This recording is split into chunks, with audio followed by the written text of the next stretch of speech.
Okay, so imagine you're lost. Not just lost in the woods, but in a forest where the trees seem to shift around you, the paths lead you right back where you started, and time itself feels, well, broken. Today, we're diving into a wild paradox that traps three complete strangers in a mystery that is going to bend your brain. Here's how we're going to unravel this thing. We'll start with the three lost souls. Then we'll stumble upon a literal time rift. From there, we'll uncover a family connection that seems totally impossible, watch them try to rewrite history, and end on a final paradox that will seriously make you think. All right, let's get into it. Our story kicks off in this super isolated cabin deep in the woods. It looks like a safe spot, right? But it very quickly turns into a prison for three people who, at first, seem to have nothing in common.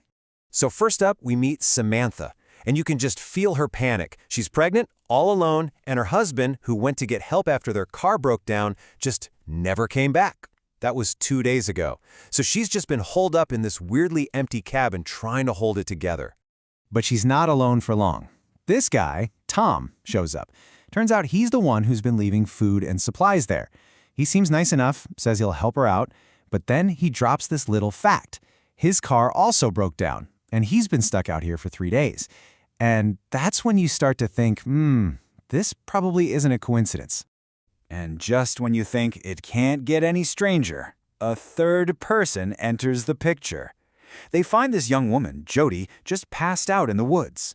When she finally wakes up, her story is that she got into a huge fight with her boyfriend and he just ditched her. So now you've got all three of them stuck together in the middle of nowhere. And they figure out pretty quick that this is not your average forest. The landscape itself seems to be messing with them. You know, a lake that Tom got water from yesterday? Today, it's just gone, vanished. And the craziest part? No matter which way they walk, no matter how far they go, every single path loops them right back to that creepy cabin. This place isn't just a forest, it's a prison. So, things are already pretty bizarre, right? Well, hold on, because it's about to get a whole lot deeper. They figure, okay, maybe if we can just figure out where we are, we can get out. But when they start comparing notes, the mystery just gets weirder. Turns out, none of them were even in the same state.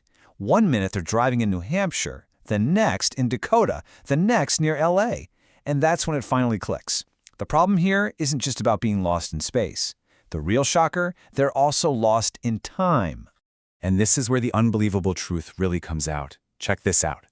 Samantha, she's from 1964. Jody is from 1984.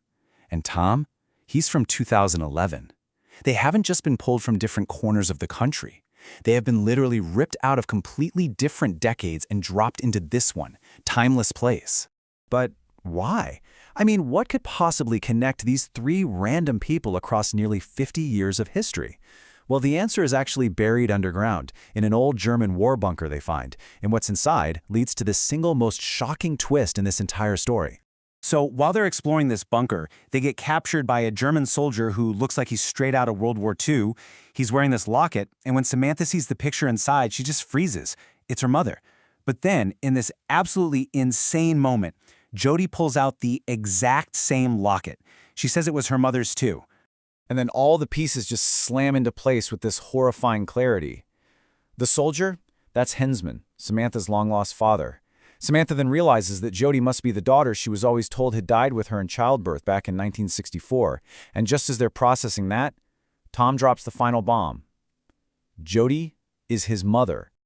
I mean, just let that sink in for a second. These are not strangers at all. They are a direct bloodline. You've got the grandmother, Samantha, her daughter, Jody, and her grandson, Tom. It's a family tree that is literally folded in on itself, bringing 3 generations together, not for a reunion, but for the very first time.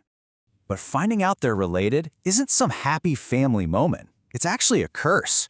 See, each of them has been having these terrible, recurring nightmares, and now they know why. Those aren't dreams, they're memories. Memories of how each of their lives is supposed to tragically end.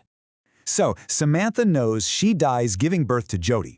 Jody knows she's destined to be executed for a crime she commits, and Tom knows that his future ends with him taking his own life. Each one of them is on a path to a terrible fate.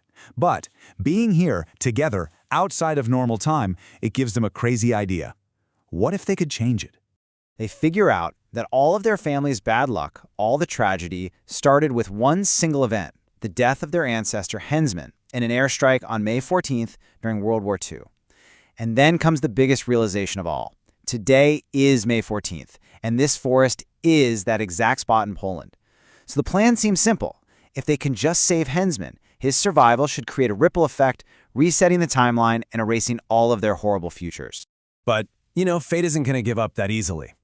As they're all rushing to warn Hensman about the bombs that are about to drop, he just panics. He has no idea who these people are, he thinks it's a trap, he starts firing his gun wildly, and in the most devastating, tragic twist you can imagine, a bullet hits his own granddaughter, Jody. Their attempt to save their family has completely destroyed it. As Samantha is holding her dying daughter, they watch in absolute horror as Tom starts to flicker and then fade away. Because Jody died, the future where she grows up to have him has now been erased. He literally vanishes from reality right in front of their eyes. And just like that, the timeline gets a hard reset. Hensman survives, a whole new reality is born from the ashes of the old one. But it leaves us with a huge question. Did they actually create a better world, or did they just trade one kind of tragedy for another? Okay, let's look at the before and after here.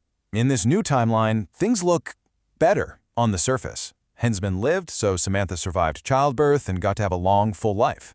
And Jody, instead of becoming a criminal, grew up to be successful and educated. Their lives are definitely better. But what was the cost? Tom's entire existence. He was wiped out so they could be happy. But the story isn't quite over. In this new reality, we see Jody's ex-boyfriend, the one who got her into trouble in the first place, about to pull the same robbery. Only this time, he's got a new girlfriend with him. And just like Jody did in the original timeline, this new woman's greed leads her to a mysterious cursed box behind the counter. She makes the cashier open it, ignoring all his warnings. We see a flash of light, and that's it. That's where the story ends, leaving us with this one final haunting question. They changed the people involved, but did they really change anything? Was Tom's sacrifice enough to actually break the cycle, or did it just reset the trap for a whole new group of victims?